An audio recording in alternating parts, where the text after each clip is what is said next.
d'être dans le centre d'Édimbourg. Vous avez le château juste derrière. Là, on est dans le parc. Et on va ensuite aller découvrir le château et commencer la visite d'Édimbourg comme ça. Mais il y a de très jolis points de vue dans le parc pour observer le château et un petit peu la ville.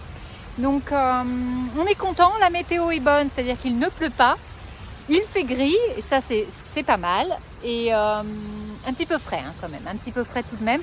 On s'est donc garé à l'extérieur de la ville. Et on a pris un bus pour venir. Il y a un ticket famille, Day Family, qui est assez pratique. 2 adultes et jusqu'à 3 enfants. Donc je pense que c'est quelque chose qui est bien si vous venez en famille sur Édimbourg.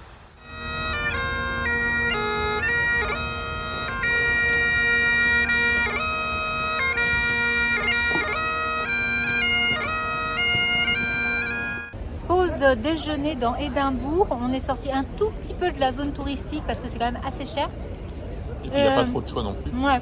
Et là on a trouvé une espèce de bakery qui propose pas mal de choses. Des sandwichs comme ça, enfin je connais pas les noms. Hein. Et c'est végétarien. Hyper bon. Franchement moi j'aime beaucoup. On a d'autres choses là. On a le sac. Et on va pouvoir goûter.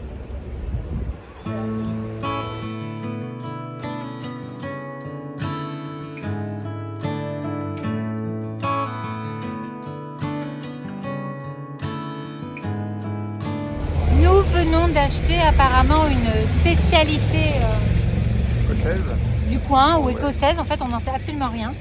The Fudge House, donc ce sont des fudges avec différents goûts. On a goûté en magasin et c'est vrai que c'est quand même très bon. Voilà à quoi ça ressemble. Nous avons pris donc comme goût citron meringué Pécan chocolate et puis et italienne. voilà celui-là. Italienne nougat. Nougat italiane. Donc nous allons goûter. Je pense qu'une fois qu'on va avoir ça dans le ventre, ça va être quelque chose. Alors un petit retour. Qu'en pensez-vous? Très bon. Pas trop sucré. On sent bien le citron, la meringue. Et pas tant. C'est. Tu vois, je vais goûter. Oh, encore. Encore, j'ai pas goûté. Oui, mais tu manges tous les trucs. Non, je goûte. Voyager, c'est goûter.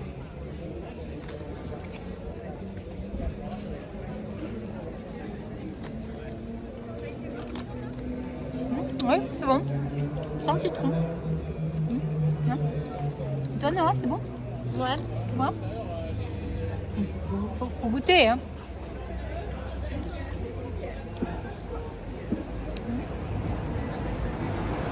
C'est quand même sucré, hein. Non, c'est bien le citron. Tu prends quand même une bonne dose de sucre. Vas-y, goûte. On prend souvent 3 choses différentes, comme ça on goûte. Après une petite recherche rapide sur Google, les fudge, c'est donc du lait, du sucre, Du beurre du beurre et du sirop. et du sirop. C'est de la dynamite. De la dynamite. Bon, ça tient bien au corps. Hein. Tu viens de me faire faire caca dessus par Ah, en direct.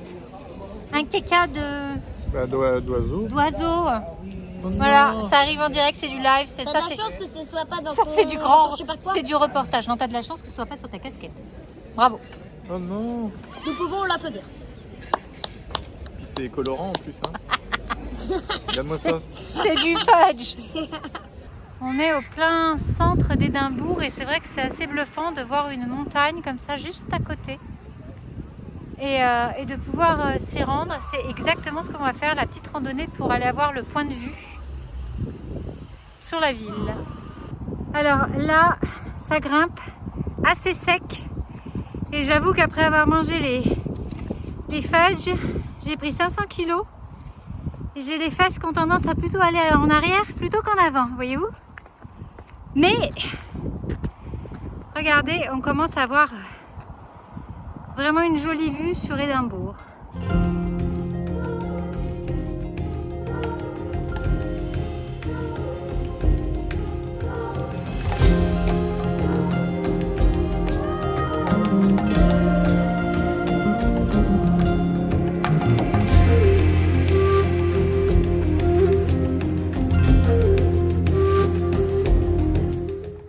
fait, vous avez plusieurs possibilités si vous avez envie de prendre de la hauteur par rapport à la ville.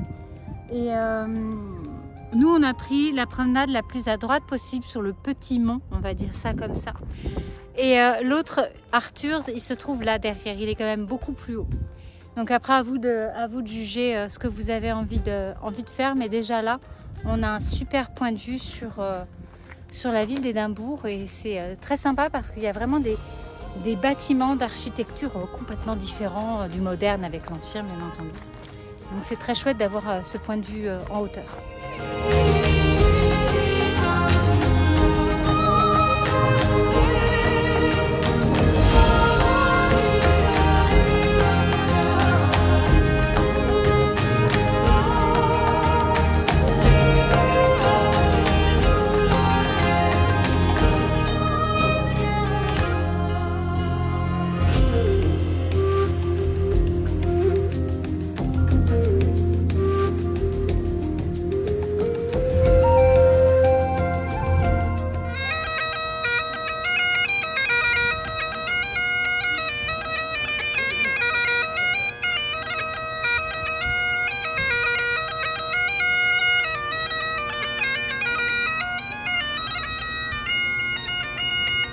Petite vidéo du soir avant de dormir, j'avais juste envie de vous montrer les conditions déplorables dans lesquelles vivent nos animaux de compagnie pendant les vacances, et là, de vous montrer comment ils dorment la nuit.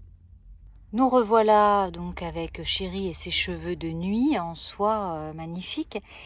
Et vous voyez juste à côté un premier animal qui a l'air traumatisé, qui est tout simplement en train de faire sa petite toilette du soir.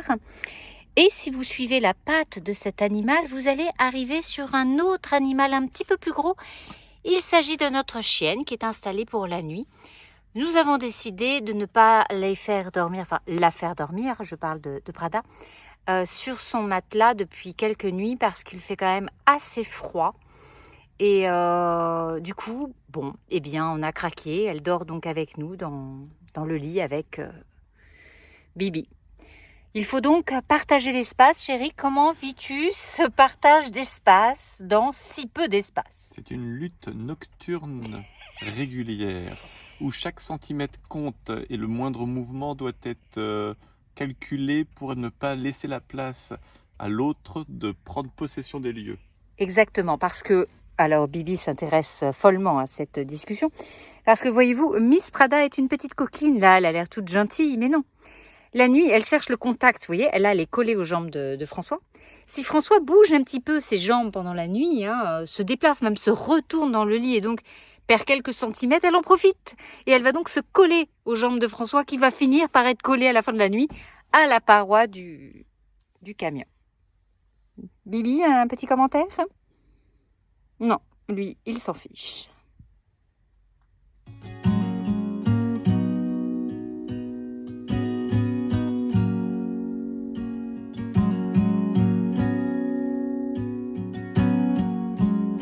Nous sommes arrivés là au cimetière de Greyfriars à Édimbourg et on a découvert cette histoire, l'histoire touchante de Bobby. Bobby qui est un chien. Un chien qui a été donné à un officier de police quand il était tout petit. Et son maître est décédé de la tuberculose. Et quand son maître est décédé, en fait, Bobby est venu sur la tombe de son maître et est resté sur cette tombe. Il avait été chassé parce que les chiens n'étaient pas acceptés dans le cimetière. Puis au final, ils ont eu pitié de ce chien, donc ils ont fait une dérogation pour qu'il puisse rester sur la tombe de son maître. Et ce qui est très marrant, c'est qu'il avait une habitude, ce chien, avec son maître quand il était vivant, c'est à 13h pétantes, quand les cloches de... Non, le coup de canon. Ah, quand le coup de canon était donné au château d'Édimbourg, c'est ça, ils allaient dans un pub, dans un restaurant pour manger. Et à ce moment-là, le maître de Bobby lui donnait une brioche et un os. Et en fait, Bobby, quand il était au cimetière, quand son maître était décédé, eh bien, il a continué cette tradition et il se rendait tous les jours à 13h pour aller réclamer sa friandise, pour réclamer à manger. et on lui donnait. Donc c'est devenu un petit peu pour l'Écosse, pour la ville, un symbole. C'est pour ça qu'il y a ces représentations là au cimetière, un symbole de fidélité. Parce que le chien, pendant ces 14 années, enfin il est mort à 16 ans, mais il a été récupéré à 2 ans par le policier. Pendant ces 14 années, il a donc été toujours auprès de son maître sur la tombe. Il n'a jamais voulu être adopté, etc. Il n'y a qu'à la toute fin de sa vie où il a accepté de dormir la nuit quand il faisait frais à l'auberge, là où il était nourri en fait. Et il revenait après au cimetière en journée. Donc c'est quand même une histoire assez touchante et incroyable. Et nous, on aime ce genre d'histoire.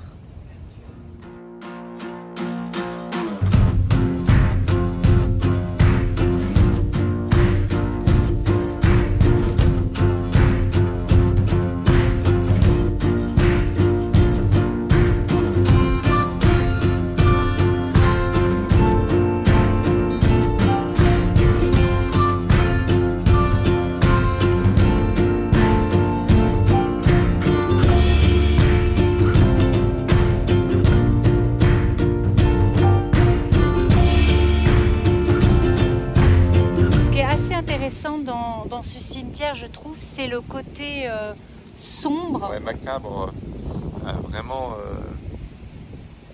très, très porté sur la mort, les squelettes, les têtes de mort, et puis les pierres qui sont toutes noires renforcent. Ouais, là comme derrière, là assez travaillé en plus. Hein, par contre, ça fait quand même une architecture assez sympa, je trouve, de voir ça sombre. Enfin, écureuil.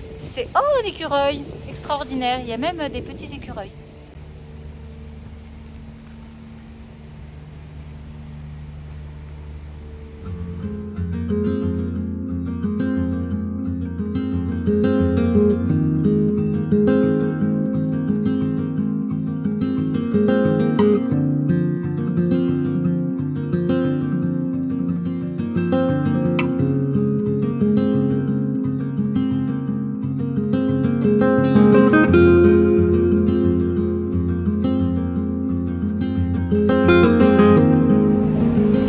J'ai un point un petit peu négatif par rapport à Édimbourg et la visite du Old Town, du centre-ville ancien, c'est la propreté, enfin je ne sais pas comment le dire, les façades des bâtiments qui sont quand même très noires, très sombres, très peu nettoyées au final. Et je trouve que c'est dommage, ils pourraient vraiment faire un effort sur cet entretien de monuments historiques. Voilà, c'est un petit peu le point négatif non, pas Oxford, d'Édimbourg.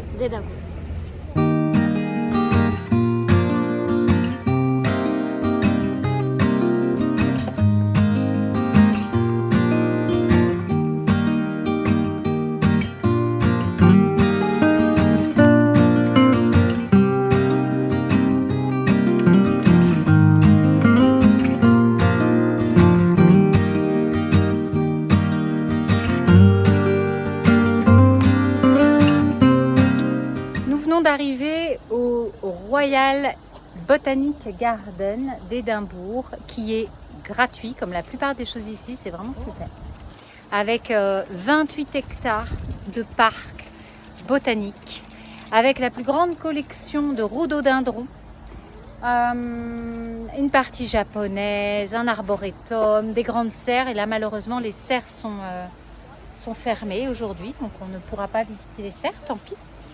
Mais je sens qu'on va passer un bon moment et profiter de cette nature en pleine ville.